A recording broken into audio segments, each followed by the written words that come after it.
Bien, pues queríamos daros las gracias por venir otra vez a estas charlas que hablamos del explorando el sentido de la vida, hablamos de diferentes temas. Esta segunda charla, el tema se titula La espiritualidad, el ingrediente olvidado. Si dice que es un ingrediente olvidado, significa que es un ingrediente de nuestra vida que está presente y que es importante, ¿vale? Y entonces, sencillamente, vamos a descubrir de este ingrediente que posiblemente la sociedad en general seguro que lo ha olvidado bastante o lo busca de alguna manera que a lo mejor tampoco es la manera correcta, ¿no? Entonces, como ingrediente que es importante de nuestra vida, pues vamos a averiguar un poquito más. A ver, Jaume Llenas, que es el conferenciante, que nos explica sobre este ingrediente que está olvidado por la sociedad. Gracias, Jaume.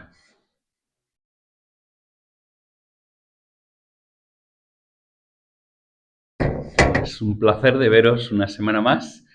Espero que hayáis tenido buena semana y que mantengáis el interés, la curiosidad, que es una cosa que es muy natural de los seres humanos. Somos seres curiosos, ¿no? Y esto nos ayuda un montón a descubrir. Los seres humanos han estado permanentemente descubriendo, ¿no? Y por eso nosotros estamos explorando, para encontrar, para descubrir, ¿no? La semana pasada estábamos buscando en este tema de explorar el sentido de la vida, vamos viendo qué es lo que ha hecho el ser humano a lo largo de la historia, con qué cosas ha probado el ser humano de traer sentido a la vida, de tratar de descubrirlo. Fijaos que no es que tengamos que inventarlo, siempre hablamos de descubrirlo, porque el sentido está ahí. Lo que yo tengo que hacer es ser capaz de descubrirlo, ¿no? Pero no es que no esté, yo lo tenga que inventar, es que está y yo tengo que descubrirlo. Y la semana pasada hablábamos de esa búsqueda, aprovechábamos la búsqueda de un rey de la antigüedad, ¿no? De hace 3000 años, con lo que había, porque era un ejemplo de lo que había y dónde había buscado, y era un ejemplo de lo que había encontrado, y que es una conclusión a la que muchos, cuando buscamos el sentido de la vida, encontramos. En primer lugar, hablábamos del buscar el sentido en las cosas pequeñas. Decimos, qué bien, aprender a aprovechar lo bueno que tienen las cosas pequeñas, ¿no? Pero decíamos, pero todos buscamos más. Está bien, es una condición necesaria, pero no suficiente. ¿Os acordáis lo que esa distinción entre la condición necesaria y la condición suficiente? Hablábamos de la búsqueda en el placer. El placer no tiene nada de malo. El problema es cuando tratamos de convertirlo en aquello que tiene que dar sentido a nuestra vida porque lo destruimos. Lo mismo sucede con las relaciones, que son buenísimas. Somos seres relacionales, hemos sido creados para relacionarnos, pero cuando cargamos sobre la otra persona, sean hijos, sean esposos, sean esposas, sean amigos, sea lo que sea, les metemos un peso encima que ellos no son capaces de satisfacer. No hay nadie que sea capaz de satisfacer mi necesidad de sentido, ¿no? Hablábamos de dejar un legado, de trabajar y de producir cosas, y veíamos que la conclusión final a la que llegaba el autor era vanidad de vanidades. Lo he probado todo, está vacío, ¿no? No hay sentido en ninguna de estas cosas. Insisto, que son buenas. No estamos diciendo que esas cosas sean malas. Son cosas buenas, pero que no sirven para ser aquello que traiga sentido a mi vida, porque acabamos perjudicando aquella cosa buena, acabamos perjudicándonos a nosotros mismos, acabamos cargando sobre otros lo que no son capaces de llevar, ¿no? Digamos, ese descubrimiento de que eso no es suficiente tiene una parte positiva. Y la parte positiva que tiene es que nos abre el deseo. Nos abre el deseo por cosas más grandes y cosas más altas. Como todos seguimos buscando más, porque los seres humanos hemos llegado donde hemos llegado, porque somos seres que buscamos más y que no nos satisfacemos con nada, entonces, claro, eso nos empuja a seguir buscando y a aspirar a cosas. Decíamos, ¿cómo es que nosotros, sin haber visto nunca la justicia, tenemos una idea de la justicia más alta? Sin haber visto nunca la bondad perfecta, pensamos que esa bondad está en algún lugar, ¿no? Y decíamos, esto es porque, dice el mismo autor, que él ha puesto eternidad en el corazón de los hombres. Él ha puesto el deseo por las cosas mucho más altas que no están aquí. Hoy, de lo que os quiero hablar, es cuáles son las antenas, cuáles son los mecanismos que ese ser eterno nos ha dado para que nosotros le localicemos. Y esa antena se llama la espiritualidad. La espiritualidad es una cosa que no se ve, que es intangible y sin embargo es el recurso que tenemos nosotros en nuestro interior para contactar con lo eterno. Muchas veces luchamos con el tema de las cosas que se ven y las cosas que no se ven, ¿verdad? Y decimos, no, es que yo quiero tocar, yo quiero ver, ¿no? Y luego nos damos cuenta que nuestros sentidos, a los que nosotros nos fiamos completamente de ellos, no son suficientes para aprender algunas cosas, para coger algunas cosas. Por ejemplo, mi rango para escuchar es así. Hay sonidos que mi oído no es capaz de escuchar. Están más agudos o más graves y mi oído solo escucha estos. ¿Quiere decir que los demás no existen? No, no, sí existen. Incluso hemos creado aparatos que son capaces de medirlos, ¿no? Y yo sé que hay más sonidos a la izquierda y a la derecha porque hasta puedo medirlos, pero mis sentidos no son capaces de pillarlos porque solo tengo un rango. Hay animales como elefantes, delfines, murciélagos, que tienen una capacidad, un rango más grande que los seres humanos. Incluso los perros y los gatos que tenemos por casa tienen un rango más grande. Cuando hay un terremoto, el perro lo oye antes. Él lo oye antes que nosotros. ¿Por qué? Porque tiene un rango de escucha más importante que nosotros. Incluso ellos tienen facultades muy desarrolladas, como por ejemplo la geolocalización. Nosotros también tenemos algo de geolocalización. Nosotros sabemos, un ruido viene de ahí, pero a veces no. ¿No os ha pasado nunca que el ruido viene de ahí y venía del otro lado? Es porque no tenemos afinado la geolocalización. Y los animales, a veces, no todos, pero hay animales que tienen una capacidad de escuchar rangos más altos y de geolocalizar con más precisión. ¿Habéis visto? Un perro de los que tienen las orejas en punta, cómo gira la oreja. O sea, porque sabe de dónde le viene el sonido, ¿no? Y nosotros no podemos girar la oreja, ¿eh? O sea, no lo intentéis, que no lo vais a conseguir. Esto nos pasa también con nuestra capacidad para lo espiritual. La capacidad para lo espiritual hay que educarla. Y nosotros, en lugar de tener más capacidad, tenemos menos que generaciones pasadas. Generaciones pasadas tenían la capacidad de localizar lo espiritual, esa antena para todo esto que no se ve, la tenían mucho más desarrollada que nosotros. Hay realidades en el mundo de lo espiritual que hemos perdido la capacidad de percibir. La espiritualidad se ha vuelto como el ingrediente desconocido, ¿no? Siempre recordaré la experiencia de probar el cilantro, ¿vale? Yo no lo conocía el cilantro, no es una cosa habitual, en España no lo era, hoy en día sí, hoy en día lo encuentras por todas partes, pero recuerdo la primera vez que comí unas lentejas donde le habían echado cilantro, ¿vale? ¿Qué le han hecho a esto? A mí me repugna completamente el cilantro. Si os gusta mucho, está muy bien, pero ¿sabes aquello de estar comiendo y decir, ¿qué le han puesto a esto que tiene este sabor tan raro? Porque mira que he comido lentejas en la vida, pero aquellas lentejas le habían hecho... Además, la dificultad, porque es que se parecía a otra cosa. Sabéis que el cilantro se parece al perejil, ¿vale? Pero no tiene nada del mismo sabor, no se parece en nada el sabor, ¿no? Y claro, yo veía unas cositas verdes y no lo podía identificar.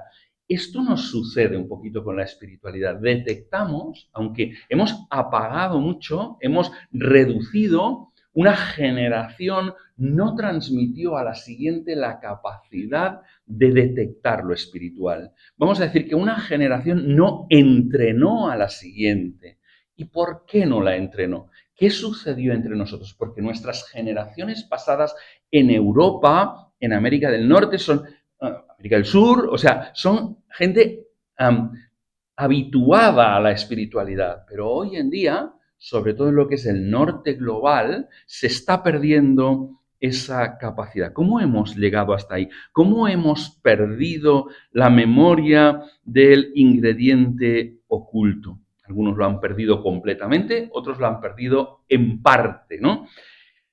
Os voy a hacer una sugerencia. Quiero deciros que en el mundo occidental, en el mundo del norte global, hemos perdido esto por una mala experiencia con la religión. Por decirlo de alguna manera, hemos mezclado dos cosas que no son iguales. Hemos pensado que espiritualidad y religión son la misma cosa. Y como hemos tenido una mala experiencia como mundo occidental con la religión, hemos tirado el niño con el agua del baño, ¿vale? Al tirar el agua del baño estaba el niño ahí adentro aún y lo hemos tirado las dos cosas juntas, ¿no?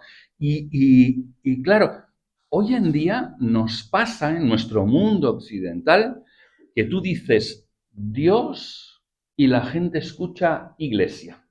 Y como la iglesia le ha producido daño, hay mucha gente dañada por la iglesia, muchísima, porque, y especialmente en un país como el nuestro, en donde fue obligado, hubo una generación que fue obligada a creer, que no tenía su noción, no solo obligada a creer, sino obligada a comportarse con unas normas que ellos no tenían, que ellos no deseaban para sí mismos, pero que eran forzados a cumplirlo porque no cumplirlo era peligroso. Hubo momentos donde te jugabas la vida, que para mostrar que tú eras de los de la mayoría, tenías que ir a la iglesia los domingos para que nadie sospechara de ti, porque si alguien sospechaba de ti, las cosas podían ponerse muy crudas. Claro, nosotros también hemos hecho una equiparación, y la equiparación es esta. Hemos equiparado iglesia con institución, iglesia con jerarquía, ¿vale? Y para nosotros cuando decimos la iglesia dice, ¿qué queremos decir con la expresión la iglesia dice? Que hay un grupo de personas ahí en la cúspide de la institución aquella que opina y que dice qué. Pero la iglesia es mucho más que esa cúspide. La iglesia es mucho más que la jerarquía. La iglesia es mucho más que los rituales. Dios y la iglesia no siempre van por el mismo camino. Ya en el tiempo de Jesús, ¿os acordáis? Los peores enemigos de Jesús, ¿quiénes eran? La gente religiosa. La gente religiosa muy peligrosa, porque no piensan que pueden ser aceptados por Dios si cumplen con esto, con esto, con esto y con esto. Si tú haces A, B y C y D, Dios está contento, ¿vale? Y si no haces esto, Dios no está contento. Claro, esto es como muy institucional. Tenemos que pensar de otra manera. Intento haceros pensar, podemos discutir de esto, pero intento haceros pensar un poco más correctamente sobre la iglesia, ¿vale? No toda la iglesia es iglesia. ¿Qué quiero decir con ello? Que no todo lo que es visiblemente iglesia es realmente iglesia, sino que hay gente que está en la estructura, en la institución y que realmente nunca han tenido una experiencia de Dios, sino que están en la institución. La institución se ha vuelto una institución de poder, que vive del poder y que vive para el poder. Pero eso es la institución. No toda la iglesia es iglesia. Pero, segunda realidad, segunda afirmación, pero hay iglesia dentro de la iglesia, dentro de esa institución enorme, dentro de algunos que van buscando el poder y que van... Hay otra gente que son de verdad, otra gente que da su vida, otra gente que sigue el ejemplo de Jesús. Cuando pensamos en espiritualidad, primera cosa que tenemos que entender, Dios no es la iglesia, Dios es Dios, Jesús es Jesús. La iglesia es otra cosa diferente, que no necesariamente está siempre del lado de Dios, sino puede estar o puede no estarlo. Hay una diferenciación entre la institución y la realidad espiritual de la iglesia real, ¿vale? Os quedáis con estas cuestiones, luego si queréis las podemos discutir. Es curioso que en los sondeos nos muestran que hay más realidad que la que nosotros vemos en el día a día. Cuando paseamos por una ciudad como Barcelona, Barcelona es una ciudad muy secular, una ciudad profundamente secular. Sin embargo, es muy curioso porque cuando se les pregunta de cuestiones espirituales a la gente, te encuentras con esto, que gente que dice ser atea y no creer en ningún Dios, que gente que dice ser indiferente y no estar nada preocupados por Dios. Sin embargo, un porcentaje importante de ellos ora o reza, llamarle como queráis, orar o rezar, la manera. Es curioso porque ¿a qué le estás rezando?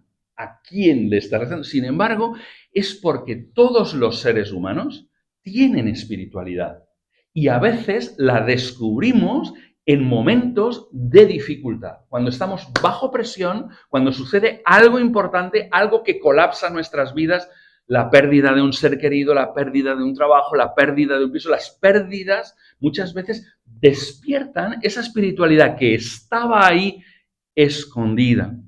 A veces incluso, ¿sabéis? En las estadísticas sale que hacen más oración los ateos que los creyentes.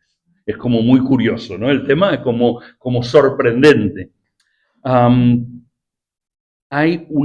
nuestra época hay una búsqueda de espiritualidad como en un cierto sentido lo ha habido siempre. Lo que pasa es que a veces la búsqueda de espiritualidad tiene un rostro diferente a lo que lo ha tenido en el pasado. La búsqueda de espiritualidad se produce en otros lugares. Hay gente que dice sí a Dios, sí a la idea de Dios, no a la religión institucionalizada. Esto es muy común en el día de hoy. Y en ese sentido, la búsqueda va por otros lugares, que no siempre somos capaces de entender, pero en donde hay realmente un encuentro con lo eterno, ¿no? También es cierto que muchos rechazan la idea de Dios porque rechazan al mensajero, ¿no? Filósofo francés, Frédéric Lenoir, él dice, somos menos religiosos en cuanto a compromiso con los rituales institucionalizados, pero menos rituales, menos participar de, pero cada vez tenemos más interés por la dimensión espiritual, por el sentido de la vida. Y es que siempre hemos sido buscadores del sentido de la vida, siempre, por eso estamos nosotros aquí, explorando el sentido de la vida, porque es algo que los seres humanos han hecho a lo largo de todas las civilizaciones. Este historiador, Frédéric Lenoir, cita 3 elementos por los cuales la gente hoy en día es menos institucional. Dice, el individualismo, la globalización y el espíritu crítico. Si algo distingue a nuestra sociedad occidental es el individualismo. Cada uno a lo suyo, cada uno a su bola, cada uno quiere establecer, no andar por el camino que ya está hecho, sino quiere descubrir un nuevo camino, ¿no? Y en ese sentido tenemos una tendencia a espiritualizarnos, pero liberados respecto de las instituciones, liberados respecto de lo que son los rituales organizados. Hay una tendencia a descubrir la propia espiritualidad. Esto es muy interesante. Hay diferentes formas de inteligencia. Una cosa que hemos descubierto en el final del siglo XX ha sido que no toda la inteligencia es igual. Que hay inteligencia que se mide por el coeficiente de inteligencia, el IQ que se llama, ¿no? Y entonces tú puedes medirla, haces unos test y mides el coeficiente de inteligencia de una persona. ¿Esto significa que a esta persona, porque es más inteligente, le va a ir más bien? No necesariamente. Luego se ha medido un aspecto, muchas veces incluso los niños superdotados son niños que tienen cierta problemática, que se puede solucionar, ¿no? Pero tienen una cierta problemática donde normalmente en el área relacional. Por esto hoy en día se está midiendo otro tipo de inteligencia, que es la inteligencia emocional, que se llama, que es la capacidad de utilizar tus conocimientos cuando te relacionas con los demás para emplearlos en sociedad. Los que tienen más inteligencia artificial acostumbran a conseguir resultados sociales más altos que los que solo tienen un coeficiente de inteligencia más alto, porque estos saben emplearlos en sociedad, mientras que estos algunas veces son un poco torpes relacionalmente, ¿vale? Y tienen que aprender a generar recursos de cómo me relaciono con los demás. Bien, hay un tipo más de inteligencia, que es la inteligencia que nos permite percibir el área de lo espiritual, que nos permite percibir el área, es la inteligencia espiritual. Esa inteligencia espiritual no se trata de tener un coeficiente altísimo de capacidades. Si lo hubiera hecho así el Eterno, lo que hubiera sucedido es que solo unos pocos personas súper formadas podrían tener capacidad de contactar con Dios, pero no lo ha hecho así.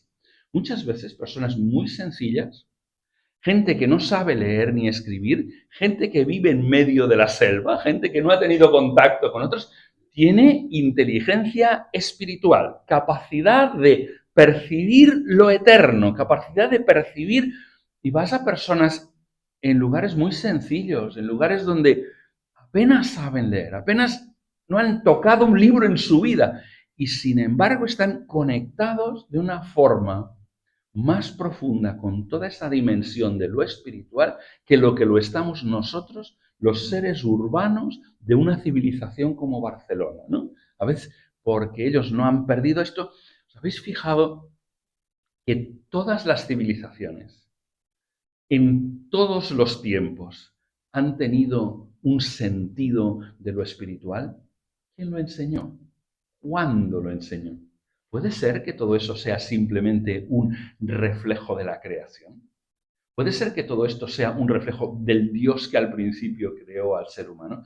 Hoy en día medimos ondas, ¿vale? Medimos ondas que son reflejo del Big Bang, ¿vale? De la primera explosión, y nosotros medimos hoy en día ondas de esa primera explosión. ¿Puede ser que haya ondas de ese primer contacto con Dios en todos los seres humanos del mundo? Que de alguna manera ese contacto siga presente hasta el día de hoy, y por eso civilizaciones completamente desconectadas, gente que no ha tenido contacto con otras civilizaciones por siglos, tengan una idea de lo eterno, tengan una idea de que hay algo más ahí detrás, de que hay un ser ahí atrás que nos lo podemos imaginar de formas diferentes, pero quizás es el impacto del primer contacto del ser humano con Dios. El doctor Jordi Font, un psiquiatra psicoanalista, que es el codirector del Máster de Espiritualidad Transcultural aquí en Barcelona, dice que la experiencia espiritual se da cuando un ser humano se permite la oportunidad de encontrarse delante de aquellos enigmas que están velados en la cotidianidad.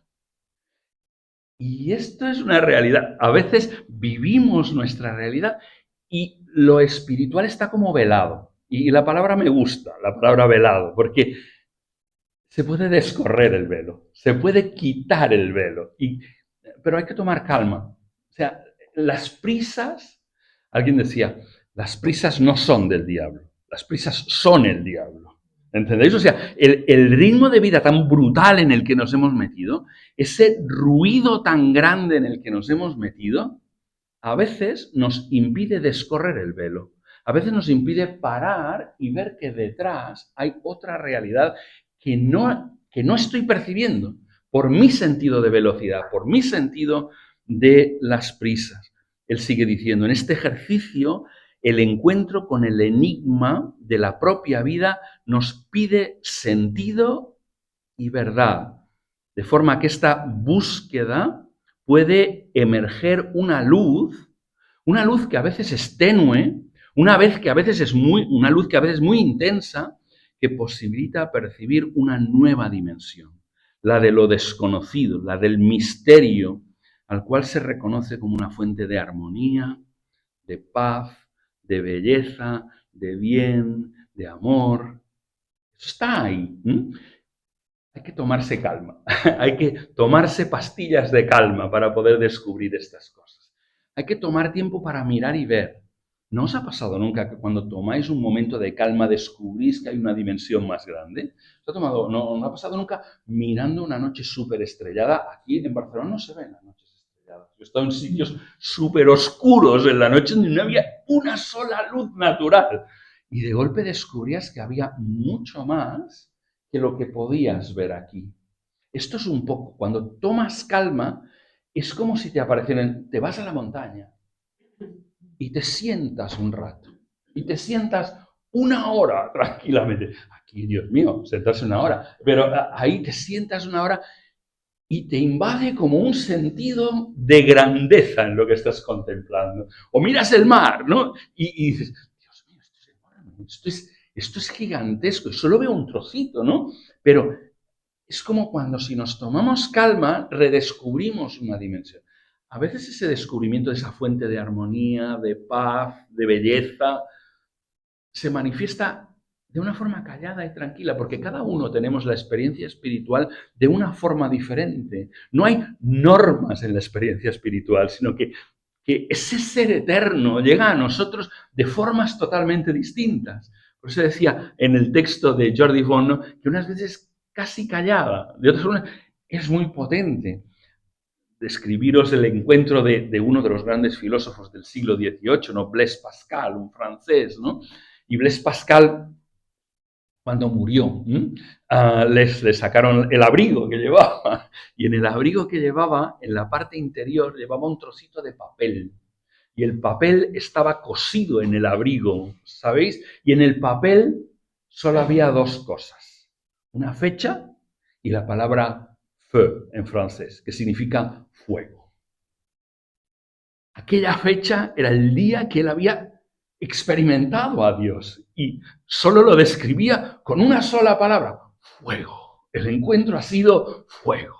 En cambio, otras personas lo viven como una brisa suave, no sé, como un frescor en el verano, de una sombra, ¿no? Cada uno tiene la experiencia espiritual cuando se permite el tiempo de una forma diferente. Dios se presenta a nuestras vidas de formas totalmente diferentes. Dice, en ambos casos, tanto si es una experiencia de fuego como si es una experiencia de calma, en ambos casos se percibe como una invitación, como una oportunidad a profundizar.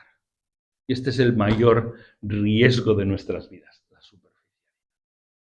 Que todo quede simplemente en la parte exterior, que haya muy poca vida interior en las personas, que pasemos, hoy en día el riesgo es ser completamente entretenidos, ser constantemente entretenidos, ¿sabéis? O sea, vas a correr y te pones unos pinganillos en las orejas para ir escuchando cosas. Vas en el coche y te pones la radio. Llegas a casa y enchufas la tele. Todo está hecho para que seas un ser superficial. Todo está hecho para que no pienses. Solo cuando te viene una experiencia en la vida que te obliga a parar, porque tienes una enfermedad, una pérdida, entonces de golpe te encuentras con aquel ser que camina todos los días contigo y que no conocías. Eres tú ese ser, ¿sabes? Eres tú y algún día tienes la oportunidad hasta de conocerte, ¿no? Y de golpe sientes miedo al conocer ese desconocido que eres tú, ¿no? ¿Quién es este tipo que vivía dentro de mí, ¿no? Y al que yo no había visto nunca, ¿no? Te permite la conexión con ese ser de lo espiritual, ¿no? Con ese ser eterno que está ahí, pero necesitamos profundizar, necesitamos ir al fondo, necesitamos ir a beber de las aguas profundas, porque ahí hay una realidad que se nos escapa. Tenemos la capacidad de trascender, de ir más allá, de experimentar que estamos delante no solo de algo, sino de alguien. Y de golpe te das cuenta que hay un alguien ahí afuera, que hay un alguien que está ahí. Claro, la cuestión es que a veces no nos atrevemos, a veces ese alguien nos da miedo. Tenemos la idea que nosotros podamos mantener de Dios. ¿Cuánta gente tiene una idea de Dios que da miedo? Como un Dios que está detrás de la puerta esperando a que pase para sacudirme con algo, ¿no? O sea que es un Dios que no está a mi favor. La idea que nosotros tenemos a veces incluso de nuestros padres afecta a la idea de lo que tenemos de Dios. A veces muchas personas han tenido una relación con el Padre como mínimo ambivalente. Y cuando Dios nos dice que es el Padre, nosotros decimos, claro, depende. cómo ha sido tu padre, ¿no? ¿Cómo era él contigo, ¿no? Igual tienes una buena idea de padre y eso te afecta para una buena idea de Dios. Tienes una mala idea, una mala relación con tu padre, afecta a la idea. Dios no es así. Dios no es como te imaginas. Dios es más. Dios no es reducido. Dios es más. Un filósofo polaco, Leszek Kolakowski, él pasó del marxismo a la fe en Dios, ¿no? Y encontró en la comunidad cristiana, en el culto que congrega esa comunidad cristiana, un dinamismo que le aporta sentido para vivir, le aporta criterios morales, le aporta sobre todo una cuestión importante que es razones para la esperanza. Razones para la esperanza. Y él acaba diciendo, la conclusión suya dice, solo hay dos caminos. O confiar en el Dios de la esperanza o vivir eternamente solo. Vivir en la inmensidad del universo completamente solo. No hay caminos intermedios. Esto es una cosa que nosotros siempre nos queremos quedar. Los seres humanos siempre tendemos a decir, yo en medio. Yo ni con estos ni con estos. Yo en medio. No hay territorio en medio. Cuando no pones tu confianza en ese Dios eterno, cuando prefieres mantenerte alejado de la relación con el Dios eterno, estás en la nada. Hay que considerar muy cuidadosamente las opciones de la espiritualidad. Tenemos delante la espiritualidad con Dios o la espiritualidad meramente humana. La espiritualidad meramente humana es solo un debate interior. Yo conmigo mismo, yo hablándome a mí mismo, ¿no? Puede resultar en algún momento interesante hablar con uno mismo. Yo creo que es una cosa que uno tiene que hacer de tanto en tanto, decirse algunas cuantas verdades, pero le falta un elemento muy importante, que es el elemento relacional. Todos nosotros, los seres humanos, hemos sido creados para las relaciones. Cuando nos preocupamos y decimos, si es que somos creación de Dios, ¿para qué me creo Dios? Porque yo realmente, Dios no me necesita. No sé si lo entendéis. O sea, yo no tengo nada en mi cuenta corriente, no tengo nada en mi bolsillo, no tengo nada en mi tarjeta Visa que Dios necesite. Dios no necesita mi dinero, Dios no necesita mi casa, Dios no necesita nada. Él es autosuficiente y no me necesita, ¿vale? Entonces, ¿para qué me creo Dios? Si Dios no me necesita, ¿no? Ese Dios que no me necesita me creó, puso su imagen en mí, su imagen y su semejanza en mí, para relacionarse conmigo. Porque quería incluir al ser humano en la relación eterna que el Padre, el Hijo y el Espíritu Santo habían mantenido por toda la eternidad. Es para eso que fuimos creados. Fuimos creados para tener relación con Dios. Por lo tanto, la espiritualidad, que es una espiritualidad puramente individual, yo conmigo mismo, ¿sabéis esos ratoncitos que corren dentro de una rueda? ¿Los habéis visto alguna vez? Esos chiquitines, ¿no? Que se ponen en la rueda y corren. Corren mucho. ¿Estáis de acuerdo? Corren mucho. Son rápidos, además. Pero les falta un problema, que no van a ninguna parte. No van a ninguna parte. O sea, simplemente corren. Eso es un poco para reflejaros qué es la espiritualidad cuando no tiene el elemento relacional, el elemento de el otro con quien me puedo relacionar. En cambio, la espiritualidad con Dios es una espiritualidad que es el conocimiento progresivo de la mente, del corazón más maravilloso. Ese Dios eterno que lo sabe todo. Ese Dios eterno que es completamente verdad. Ese Dios eterno que es completamente bondad, que es completamente justicia, el que hablábamos el último día. ¿Os acordáis? Tenemos el concepto de que hay verdad y no sabemos de dónde lo hemos sacado. Lo hemos sacado porque tenemos un concepto de Dios. Te llevará a la eternidad. Por eso tienes que vivir la vida eterna. Porque te llevará a la eternidad descubrir la bondad de ese Dios, la verdad de ese Dios, la justicia de ese Dios, la belleza de ese Dios. Para descubrir el amor de ese Dios para cada uno de nosotros, ¿no? Por eso te lleva a la eternidad. Pero sobre todo, prescindir de Dios. Decía John Lennox, ¿no? Un profesor en Oxford, decía, sacar a Dios de la ecuación no elimina el dolor ni el sufrimiento. Si sacas a Dios de la ecuación, el dolor y el sufrimiento sigue ahí. Dice, solo elimina una cosa, elimina todo tipo de esperanza. Sin Dios no hay ninguna esperanza. Morimos, no más. No hay nada más. Esto es lo que se dice la mayor parte de la población. Es decir, una gran parte de la población hoy en día no tiene ninguna esperanza. Somos la generación más triste que ha pisado Barcelona, que ha pisado este suelo de aquí. Nunca nadie tan triste había pisado. Nunca nadie con menos esperanza había pisado. Solo un versículo de la Biblia para terminar. Dice en el Evangelio, concretamente el que escribe Juan, ¿no? Dice, la vida eterna es que te conozcan a ti, el único Dios verdadero, y a aquel que tú has enviado, es decir, a Jesucristo. Esto es la vida eterna. La vida eterna tenemos un concepto equivocado. Muchas veces pensamos que cuando la Biblia habla de la vida eterna, quiere decir una vida larguísima, más, ¿no? Eso es la vida eterna. No, eso no es la vida eterna. La vida eterna es la vida de Dios. Dios es el único ser que tiene vida eterna, porque eterna significa que no tuvo principio ni tiene final. Esto es lo que es eterno, ¿no? Por lo tanto, el único que tiene vida eterna. Yo creo que lo podríamos incluso traducir de una forma mejor y más comprensible. Yo le llamaría la vida plena, la vida en plenitud. ¿Os acordáis que el otro día os decía, hay más, hay muchísimo más? Y ese muchísimo más es que en lugar de esta vida pequeña, reducida, esta vida incompleta por todas partes, hay a nuestra disposición vida eterna, que la podemos tener porque Él nos la da. Él nos la da porque nos transmite su vida.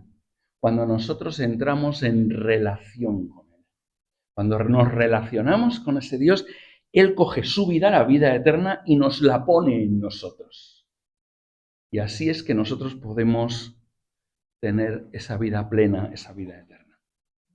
Podemos tener ese sentido de eternidad, ese sentido de esperanza cuando no había esperanza en ningún sitio. Y si venís el próximo día, os contaré cómo llegar a tener esa vida eterna, ¿vale? Cómo se restaura la relación que de alguna manera se ha roto. Si no venís, no lo podré contar. Yo no sé si tenéis alguna pregunta, alguna cosa más.